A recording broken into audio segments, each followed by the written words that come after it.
Tere kõigile! Asume Puide talu põllul, kuhu on külvatud uus talinisuu sort Pallas. Pallase esindaja Eestis on Puide Seeme ja Puide Seeme korraldas mõni aeg tagasi kampaania, mille nimetuseks on Pallas viib Pallasesse. Selle sisu on 3 tonni külviseemneid ja osaled loosis, millega võid võita endale elamuspaketi Pallasesse. Pallas on hotell Tartus, milles kampaania auhinna võitja saab ööbida sviidis.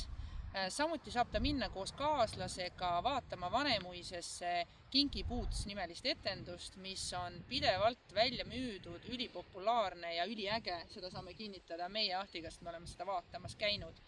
Ning ega ei saa ju minna teatrisse tühja kõhuga, nii et enne seda ka tõeliselt maitsekülane õhtusöök Tartu heas restoranis.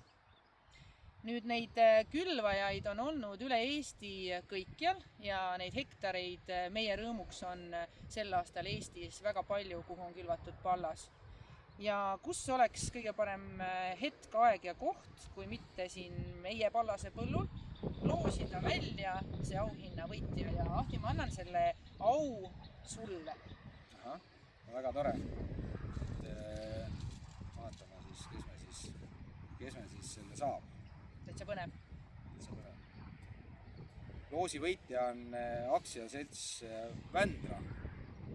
Palju õnne võitjale, võtame ühendust Margusega ja teavitame, et nende ettevõte on võitnud sellise vägeva elamuspaketi. Aitäh kõigile, kes külvasid, aitäh, et usaldate meid ja kõike ilusat sellest sügisesse. Kõik head.